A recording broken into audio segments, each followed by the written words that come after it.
자, 구원을 이루는 회개 5번째 시간입니다. 한번 따라해 보겠습니다. 욕심에서 자유하라. 한 번 더 해보겠습니다. 시작. 욕심에서 자유하라. 네. 하나님이 창조한 에덴 동산은 최고로 아름답고 풍요롭고 좋은 곳이었습니다. 그런데 이 모든 것을 망친 것은 바로 인간의 욕심 때문이었습니다. 하나님이 인간에게 모든 것을 다 네가 임의로 먹고 네가 알아서 하되 단 하나 동산 중앙에 있는 선악을 알게 하는 나무 열매만은 먹지 말라. 먹는 날에는 정령 죽으리라. 즉 우리 인간을 향하여 너는 창조주가 아니야. 너는 창조주를 기억하며 순종하며 살아야 되는 피조물이야 라는 명확한 그 선을 두시고 말씀하셨습니다. 창세기 2장 16절과 17절을 읽어봅니다. 여호와 하나님이 그 사람에게 명하여 이르시되 동산 각종 나무의 열매는 네가 임의로 먹되 선악을 알게 하는 나무의 열매는 먹지 말라. 내가 먹는 날에는 반드시 죽으리라 하시니라. 아멘.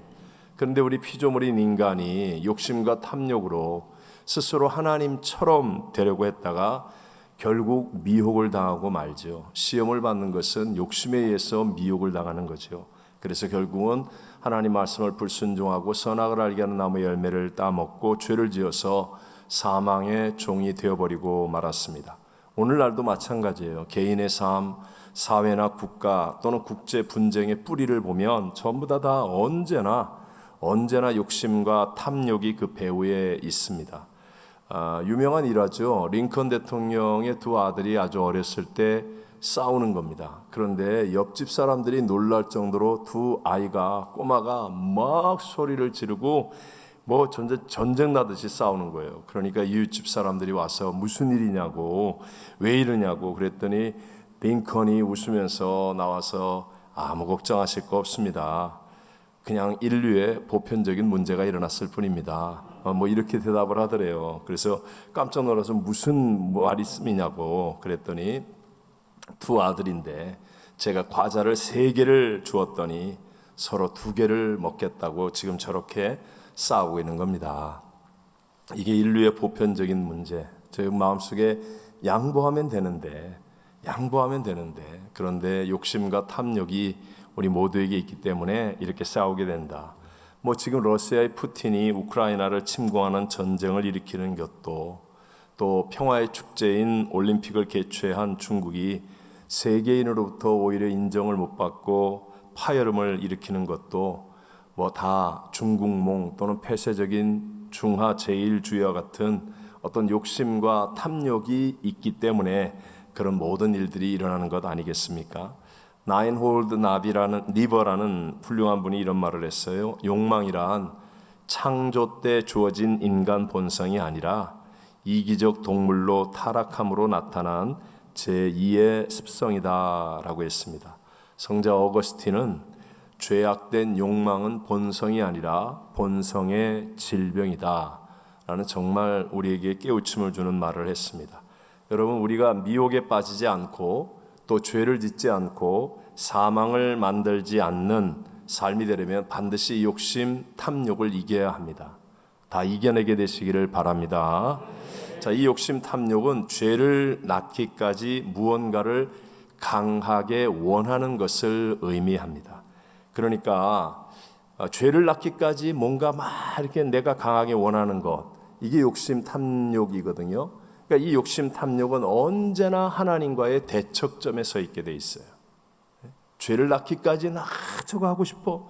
내가 저것만 가지면, 내가 저 자리만 가면 막 이러면서 욕심, 탐욕을 갖는 그것이 바로 하나님과의 대척점에 서는 것이에요.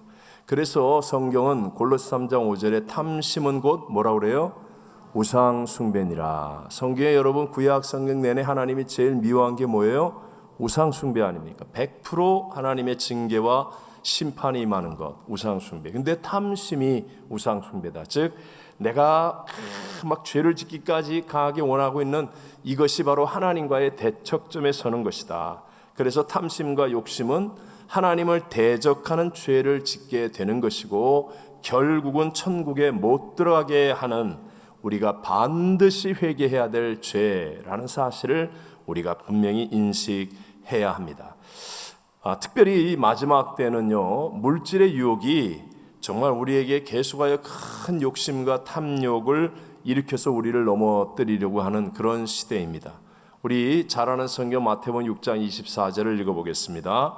한 사람이 두 주인을 섬기지 못할 것이니 혹 이를 미워하고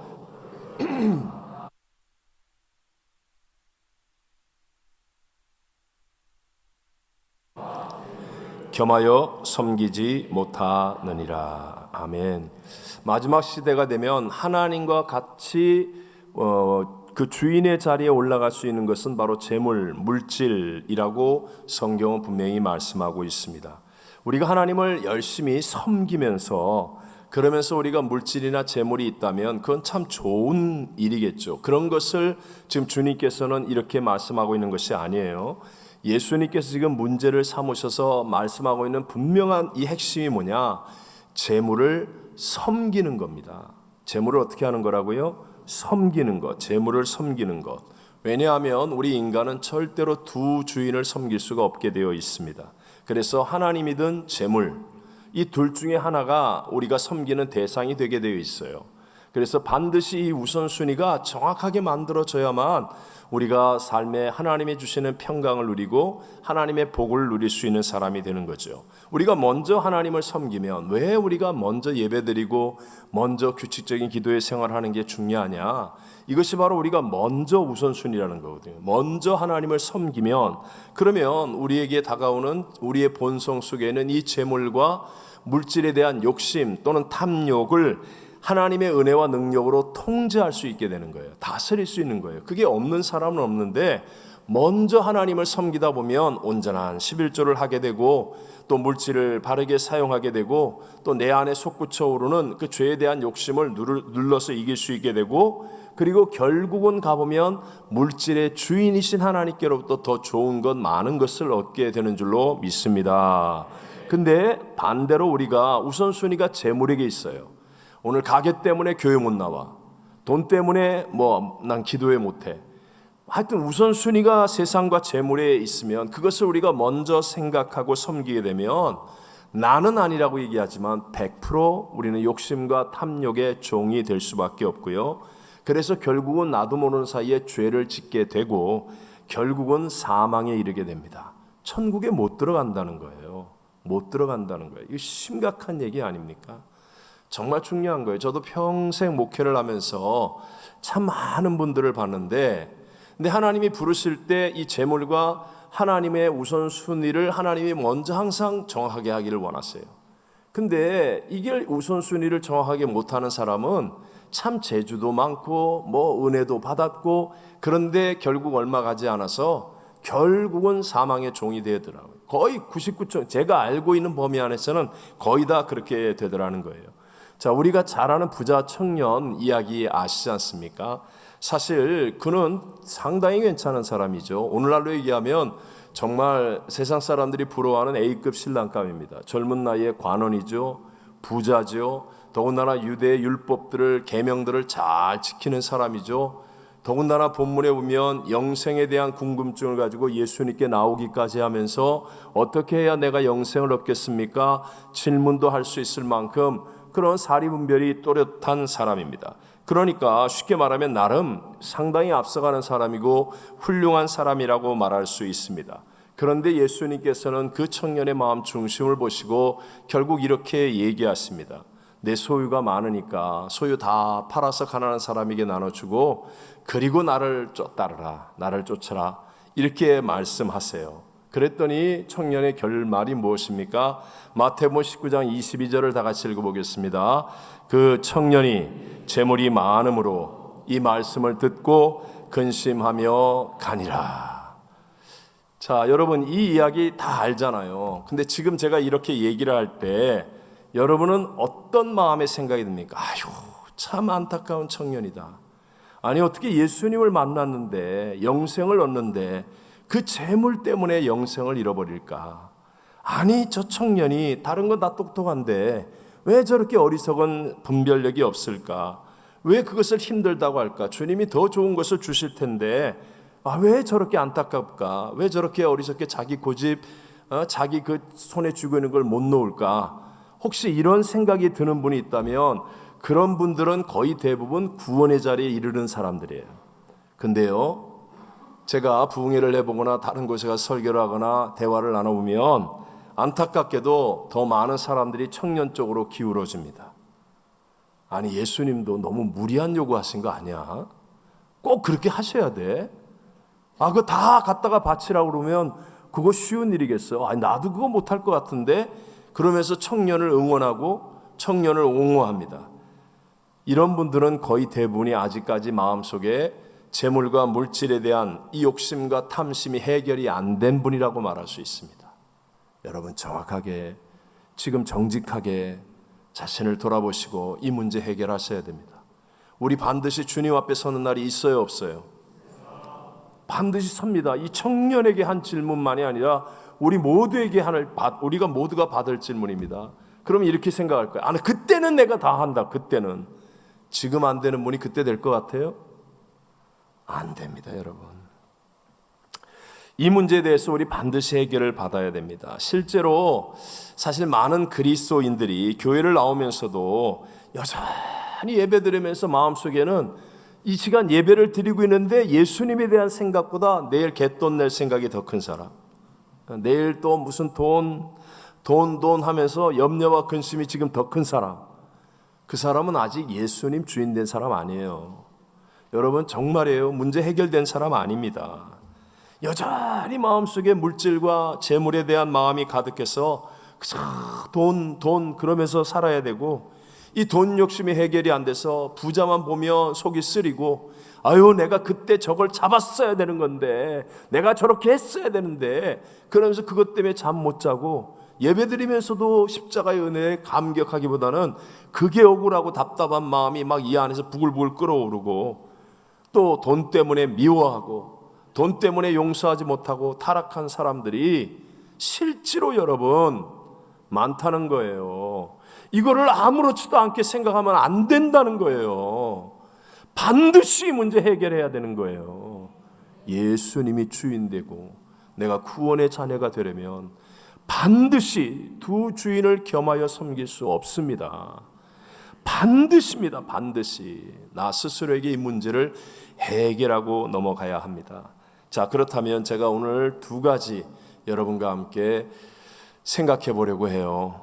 먼저 하나님 말씀대로 살아서는 이 세상에서 성공하지 못할 것이라는 마귀의 거짓말을 이겨내야 합니다. 여러분, 혹시라도 이런 느낌과 생각을 가진 분이 계실지 몰라요. 하나님 말씀대로 살면 맨날 손해보는 거야. 성공하지 못할 거야. 뭐 이런 분위기 있잖아요. 답답한, 목사님도 답답한 소리 하네. 교회는 교회지만 세상은 안 그래요. 세상이 교회에서 하라는 대로 다 하면 돈 어떻게 봅니까? 성공 못합니다. 지금 이렇게 생각하는 분이 두 분 계세요. 두 분. 여러분, 이거 반드시 고쳐야 돼요. 목사님, 내가 일단 성공하고 난 다음에 그 다음에 내가 그래서 헌금도 많이 하고요. 그렇게 해서 잘하겠습니다.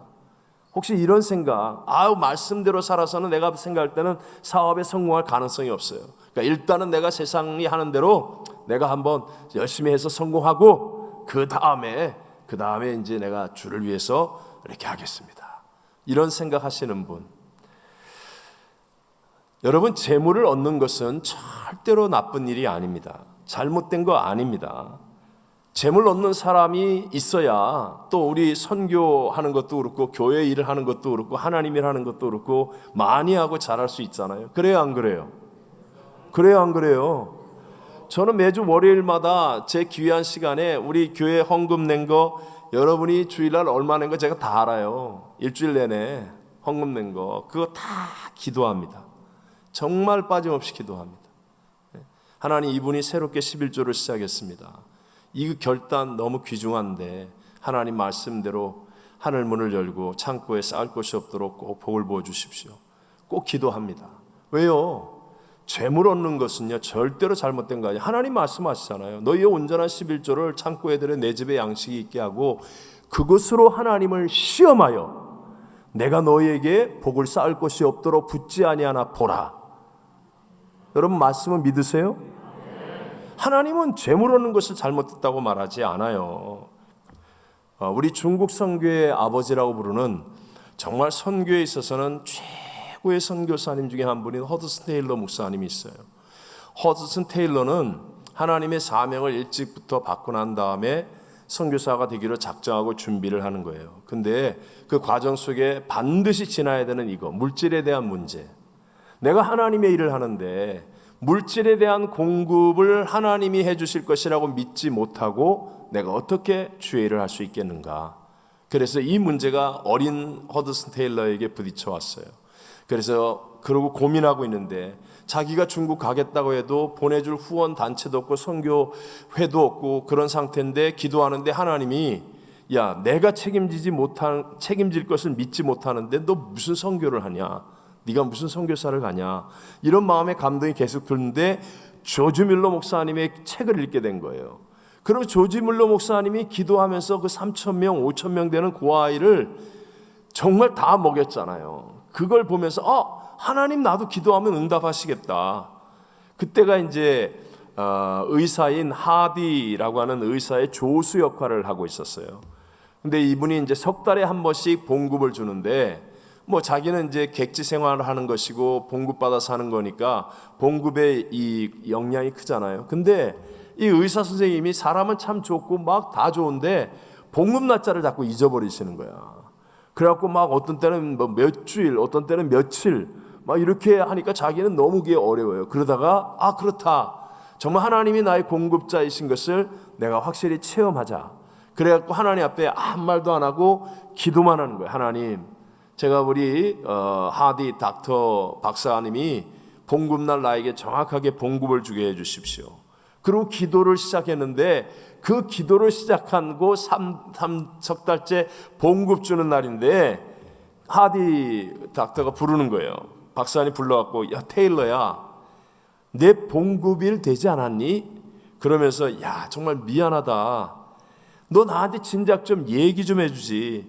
내가 글쎄 오늘 오후에 그날이 토요일이었는데요. 토요일 오후에 돈을 몽땅 은행에 보냈어. 내가 너한테 봉급 줄 거 다 보냈어. 어떡하지? 그러니까 테일러 이 선교사는 자기가 이제 어린 마음에 이제 이 하나님이 물질의 주인인 것을 훈련하기로 기도했는데 그 말을 듣고 굉장히 낙심이 왔어요. 그래도 하나님께 낙심하지 않고 하나님 뜻이 있습니다. 그런데 그날 밤 10시에 한 부자 환자가 병원으로 허겁지겁 달려와서 병원비를 치르는 거예요. 병원비를. 왜 이렇게 밤늦게 와서 병원비를 치르냐고 그랬더니 도대체 마음이 불편해가지고 잠을 잘 수가 없더라는 거예요. 그래갖고 막 생각해보니까 병원비 이거 어차피 낼 건데 이걸 갖다 내야 되겠다. 그래갖고 밤 10시인데 그 부자가 자기가 이때까지 치료한 병원비를 다 내려온 거예요. 그래가지고 이 테일러가 봉급을 다 받게 되었다는 거예요. 테일러는 이것을 자신에게 있어서 가장 중요한 기도 훈련이라고 말합니다. 그 이후로 계속해서 하나님께 기도할 때 하나님께서 얼마나 기가 막히게 물질을 채워주시는지, 그래서 그것을 훈련받고 믿음의 확신을 갖고 중국에 간 거예요. 그래서 선교하는 단체도 없고 다른 대단한 사람이 없는데도 불구하고 하나님이 기도에 응답하신다는 믿음을 가지고 갔어요. 그래서 위대한 선교를 이루었습니다. 자, 테일러 선교, 허드슨 테일러 선교사가 하나님의 부르심을 받을 때 그를 통해서 이루어진 선교 열매, 그거 보이지 않는 것이 더 많겠지만 보이는 것만 얘기한다면 선교사만 828명이에요. 허드슨 테일러가 보낸 선교사가 828명. 몇 명? 우리 교회 몇 명? 우리 교회 몇 명? 빵. 우리 교회에서 보낸 선교사가 어디 있어요? 뭐 허준 장로님이 가려나? 1호 선교사가 되려나? 없죠. 근데 828명. 세운 교회가 418개, 1424개 지역에 선교 본부를 세우고 1152명의 중국인 사역자들을 후원했고 18,625명에게 세례를 주었고 150개의 학교가 세워졌습니다. 하나님이 부유하지 않다고요? 이거 돈 받아서 하면 할 수 있을 것 같아요? 기도할 때 하나님이 채워주시고 역사하시는 응답의 결말이요 열매인 줄로 믿습니다. 제가 오늘 새벽 예배 때 말씀드렸던 어제 새벽 예배 때 말씀드렸던 그 LA 램스가 우리 어쨌든 극적인 역전승을 했잖아요. 뭐 슈퍼볼이라는 미국 최고의 그 운동 경기에서 거기에 나오는 리시버가 쿠퍼 컵이라는 분인데 보통 이 리시버는 막 몸싸움을 하고 달리는 사람이기 때문에 이제 백인들보다는 흑인들이 더 잘하시잖아요. 그런데 이분은 백인이에요. 근데 이분이 하여튼 MVP도 받고 했어요. 우리 한번 영상 짧게 보겠습니다. 여러분도 느끼실 거예요. SoFi Stadium, Inglewood, California, the site of Super Bowl 56. Patrick Mahomes to a passer rating of 12. To the outside he goes here. Cooper Kupp makes his first catch. These inbounds. Cuts to the inside. Stafford rolling and throwing. Caught Kupp. Touchdown. Jalen Ramsey fell down. And just like that, in 12 seconds, a 75-yard touchdown. The action fired over the middle. And off. Florida, the only, and he moves into the slot. Stafford caught on the run. Kupp, who else? Pass. Kupp. Got it. Touchdown.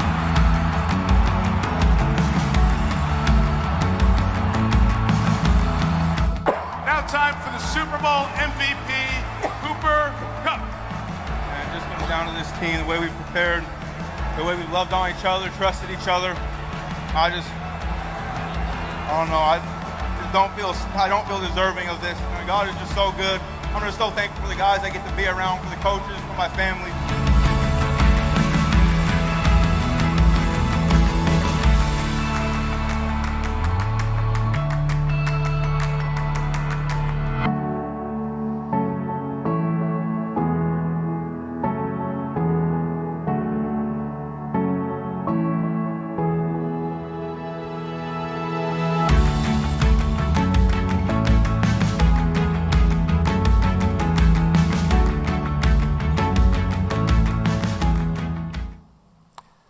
여러분, 세상에서 미국에서 제일 큰 슈퍼볼 경기에서 MVP가 되었습니다. 근데 그는 정말 독실한 기독교인이에요. 그가 고등학교를 졸업할 때 대학교에서 그를 뽑지 않았어요. 형편없었다는 거예요. 무릎 부상도 당했습니다. 그런데도 신앙으로, 믿음으로 이겨냈습니다. 하나님과 함께 했습니다. 하나님과 함께 했더니 세상에서 패배자가 되었어요. 또 그날 가장 수비를 잘했던 한 선수도 똑같이 하나님께 영광을 올려드렸어요. 울면서 인터뷰를 하는데 하나님께 영광을 올려드렸어요. 하나님과 함께하는 것이 세상에서 패배자가 된다고요? 그건 마귀가 하는 거짓말이에요. 저 쿠퍼 컵 선수의 부인이 고등학교 동창이래요. 그가 신실한 크리스찬인데 이 순간들 하나님께 감사드린다고, 우리가 우리 구주 예수 그리스도께 영광을 돌리는 시간을 달라고 기도하고 있었다고. 여러분, 하나님과 함께하며 어찌하여 세상에서 패배한다는 그런 마귀의 거짓말에 휘둘림을 당합니까? 하나님과 함께 사업하면 패배한다고요? 하나님과 함께 공부하면 뒤처진다고요? 하나님과 함께 살아가면 내가 인생의 패배자가 될 거라고요? 그건 마귀가 하는 거짓말이에요. 그렇지 않습니다. 하나님께 영광 돌리는 진짜 승리가 우리 모두에게 주어지게 될 줄로 믿습니다. 물론 주일날 얘기하겠지만 성공보다 중요한 건 승리입니다. 그러나 어쨌든 간에 우리 하나님 안에는 그런 마귀의 거짓말이 얼토당토하는 하나님의 놀라운 계획과 더 위대한 승리가 있다는 거죠. 자, 두 번째가 또 한 가지가 우리가 깨달아야 될 것은 오히려 세상의 성공을 위해서 하나님 말씀대로 살지 못한다면 이것이 진짜 비극이라는 것을 우리가 늘 기억하며 살아야 됩니다. 내가 세상의 성공을 위해 세상에서 좀 더 편하고 잘 살고 내가 뭘 추구하는 것을 이루고 그것을 위해서 하나님 말씀대로 살지 못하게 되는 것, 여러분, 이것이 진짜 비극이라는 것을 제발 잊지 않아야 돼요. 세상이 우리를 유혹할 때, 예수님을 마귀가 예수님을 유혹할 때도 천하 영광을 다 보여주며 주리라, 다 절하리라, 막 굉장한 걸 가지고 유혹하잖아요. 근데 예수님 절대로 그것을 따라가지 않잖아요. 그러니까 진정한 승리자가 되는 거 아닙니까? 오늘 우리들도 세상에 막 유혹이 다가올 때 내가 그 유혹을 따라가면서 하나님 말씀을 지키지 못하는 이것을 내 인생의 비극으로 생각할 줄 아는 이 믿음을 좀 가져야 한다는 거예요. 우리 서구 기독교가 국가들은 다 시장 자본주의 경제 체제를 가졌습니다. 그래서 굉장히 발전을 이루었죠. 하지만 이것이 돈만 많이 벌려는 욕심을 앞세우게 되면서 결국은 서구 기독교 국가들인데도 불구하고 하나님 말씀대로 살지 못했어요. 그래서 결국은 다 무너지게 된 거 아닙니까?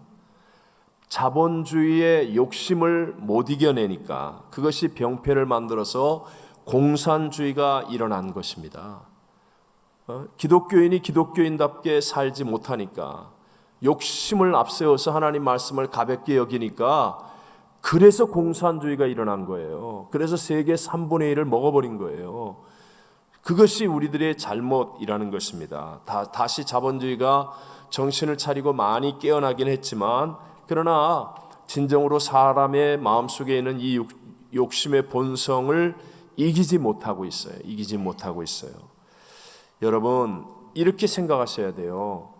하나님 말씀보다 내가 물질에 대한 성공을 더 생각할 때 이것이 오히려 더 엄청나고 큰 하나님의 축복을 가로막고 있다는 생각을 하셔야 됩니다. 이해가 되십니까? 자, 내가 이렇게 하면 돈 벌 것 같은 생각이 드는데, 근데 그게 하나님 말씀이 불순종하게 되는 거예요. 그럴 때 여러분, 그것이 사실은 예를 들어서 10,000불을 버는 일이 될지는 모르지만, 만약에 하나님의 말씀을 지켰다면 하나님이 우리에게 100,000불, 1,000,000불을 줄 수 있는 그 모든 것들을 잃어버리게 만드는 거라는 거예요. 이걸 제발 좀 아셔야 됩니다. 여러분이 돈 얼마를 내 욕심대로 붙잡으려고 하다가 오히려 하나님께서 좋은 사람들을 내게 붙여주시는 축복을 다 잃어버리는 거예요. 내가 물질의 번영을 조금 빨리 먼저 누리려고 하는 그 욕심 때문에 내 가정과 자녀들의 삶과 신앙을 다 잃어버리게 만들 수도 있다는 거예요. 내 뜻대로 내가 욕심대로 하면 내가 하나님의 형상과 모양대로 지음받았기 때문에 어느 정도는 내가 이룰 수 있다니까요. 봐, 내가 하니까 되잖아. 나 돈 벌었어. 그러나 그거는요, 내 눈으로 보는 요만큼의 세계예요. 보이지 않는 가정과 건강과 자녀와 장래와 이웃과 모든 것 속에서는 사실 하나님이 내게 주시려고 했던 그 어마어마하고 아름답고 깊고 놀라운 그 복들을 다 잃어버리게 되는 거라니까요. 그게 아브라함과 롯의 이야기 아닙니까? 롯은 눈으로 보기에 좋은 땅을 갔잖아요. 물이 넉넉하고 풀이 많아요. 목축업 하는데 최고 아닙니까? 그래서 잠깐은 자기가 성공했죠. 하지만 그 땅의 죄악으로 말미암아 하나님의 심판이 임하니까 부인 날려버렸죠. 2 자식 망쳐버렸죠. 자기는 부끄러운 구원을 얻고 다 잃어버렸죠. 그게 뭡니까? 그는 아브라함은요, 오히려 하나님을 의지하는 거 아니에요. 자, 보세요. 조카한테 네가 좌하면 난 우할게, 네가 우하면 나 좌할게. 이 말이 뭐예요? 내가 환경과 상황 따라가지 않고 난 하나님의 복을 붙잡을 거야. 믿으시면 아멘. 이거 아닙니까? 그러니까 롯은 좋은 데 가고 자기는 척박한 땅이에요. 척박한 땅. 하지만 하나님이 복을 주시는 거 아닙니까? 하나님이 복을 주시니까 바라보는 동서남북을 다 얻게 하시고 가장 존귀하고 위대한 자가 되어서 롯이 위기 가운데 있을 때 건져내는 사람이 되어지고 하나님의 영광을 위해 가장 큰 복을 누리는 사람이 되지 않습니까?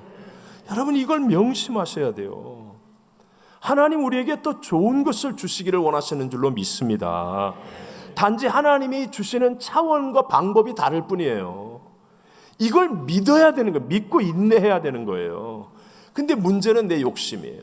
내 욕심, 내 탐욕이 이것이 하나님의 방법대로 가려고 하지 않는 거예요. 그래서 우리의 욕심, 탐욕을 십자가에 반드시 못 박고 내 안에 그리스도 예수가 사는 사람이 되는 것을 끝까지 훈련해야 됩니다. 자, 마지막으로 제가 승리할 수 있는 방법, 우리가 반드시 적용해야 하는 길, 마태복음 13장 44절 우리 다 아는 성경 한번 읽어보겠습니다.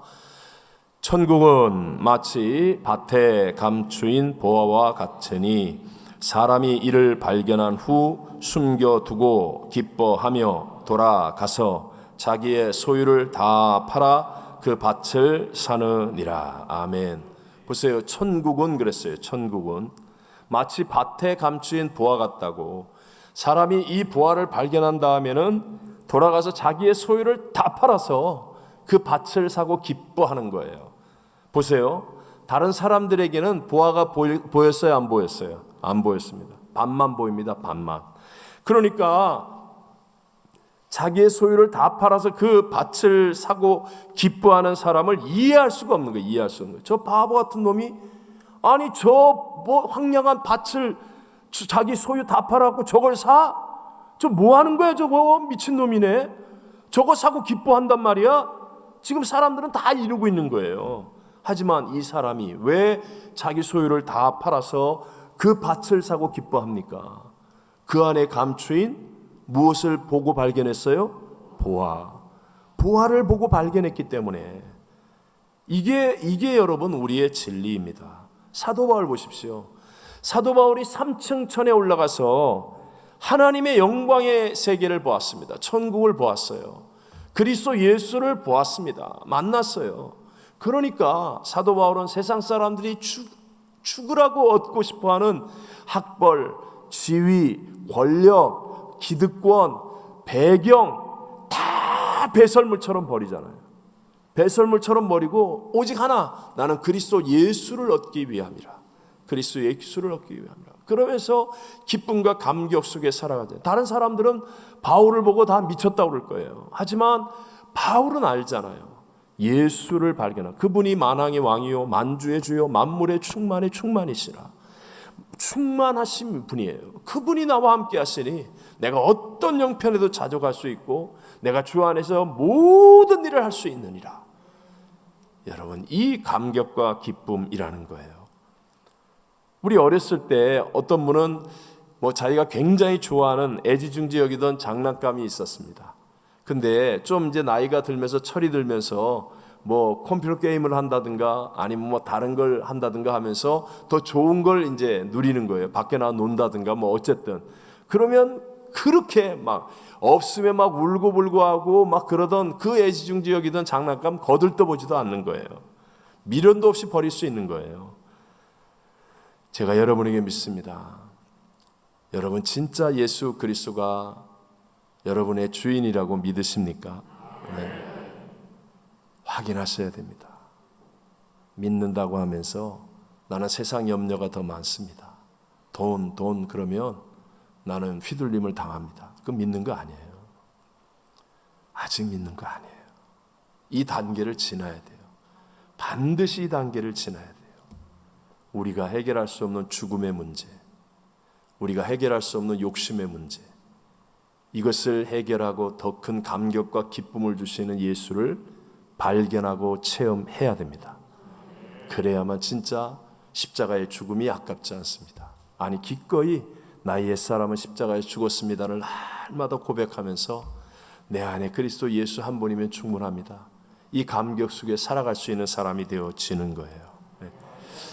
자, 불교를 비롯한 세상의 모든 인간들이 만든 종교는요, 어떤 여러 가지 훈련 또는 고난 이런 것들을 통하여 자기 안에 있는 욕심 또는 탐욕과 맞서 싸우게 합니다. 그러나 우리 기독교는 분명하게 얘기합니다. 우리 힘으로는 할 수 없다고. 우리 힘으로는 할 수 없다고. 기독교는요, 성경은 우리의 구세주이시며 해결자이신 예수 그리스도께서 우리의 육체와 함께 그 정욕과 탐심을 십자가에 못 박으셨다라고 말합니다. 이걸 믿는 거예요. 여러분이 믿어야 됩니다. 나에게 있는 이 육체의 정욕, 탐심을 내가 십자가와 함께 못 박았다. 그래서 내가 내 안에 있는 이 욕심과 탐욕을 이기게 되는 것이군요. 이 진리를 깨닫고 그리고 이제는 내가 죄와 사망의 종이 되게 하는 이 욕심과 탐심으로 돌아서지 않겠다라고 돌이켜 회개하면, 그러면 우리에게 성령이 오십니다. 100% 오십니다. 성령이 오셔서 내 마음속에서부터 놀라운 하나님의 능력, 아까 봤던 보화를 깨닫게 하는 것처럼 번뜩 하나님의 감동과 믿음이 내 안에서 역사하기 시작합니다.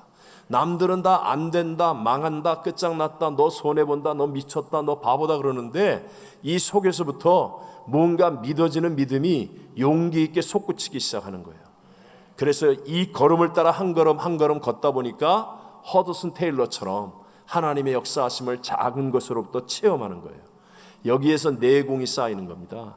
그러면서 이제는 진짜 Not I but Christ가 내 인생의 가장 소중한 가치관이 되는 거예요. 그래서 예수로 말미암은 그 충만함을 누리는 자리까지 있게 될 줄로 믿습니다. 그러니까 결론으로 말씀드리면 이 한 가지만 기억하십시오. 우리는 십자가에서 옛사람이 내 정과 육체의 욕심이 못 박혔습니다.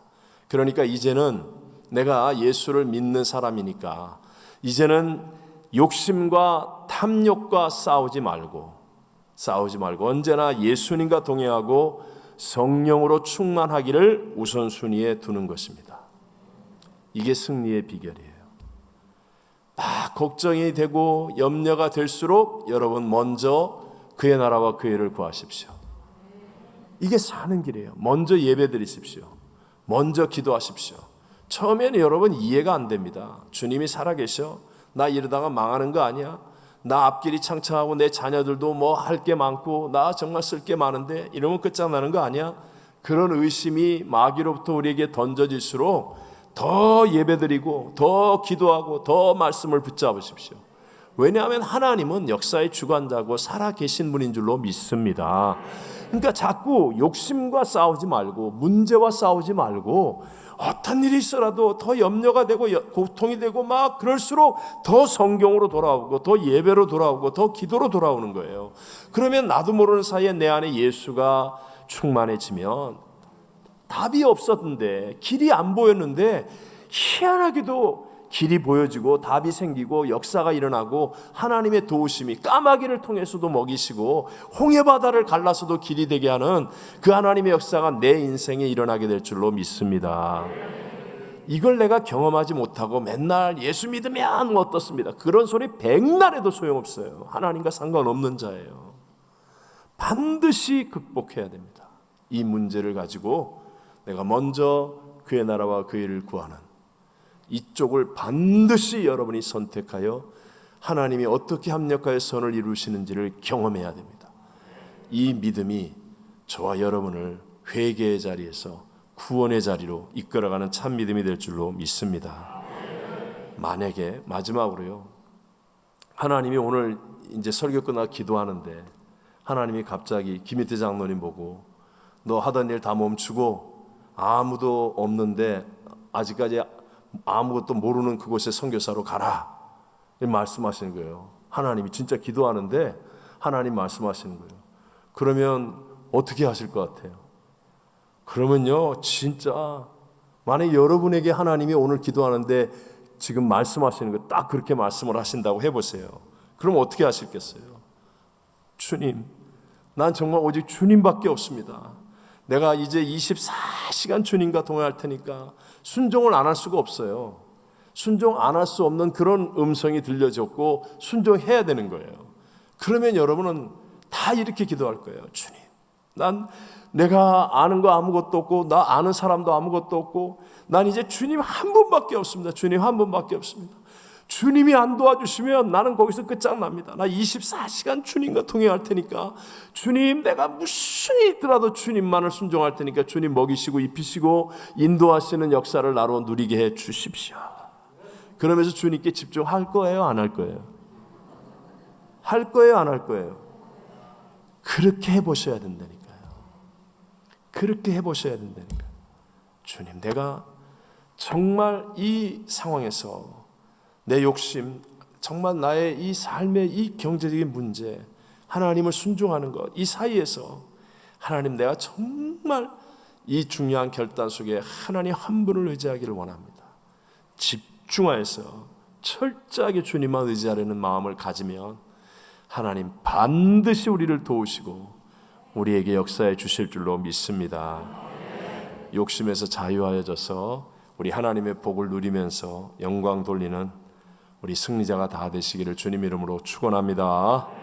자, 우리 아까 불렀던 찬양 충만으로 우리 찬양 부르고 기도하겠습니다. 무명이어도 공허하지 않은 것은 무명이어도 공허하지 않은 것은 예수 안에 난 만족함이라. 가난하여도 부족하지 않은 것은 예수 안에 오직 나는 부요함이라. 고난 중에도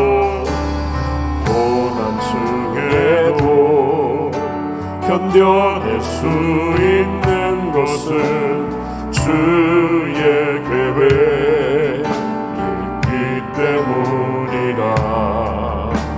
실패하여도 일어설 수 있는 것은 예수 안에 오직 나는 승리함이라. 난 예수로 충만하네. 난 예수로 충만하네. 난 예수로 충만하네. 영원한 왕 내 안에 살아계시네. 내 몸이 약해도 낙심하지 않은 것은 예수 안에 난 완전함이라.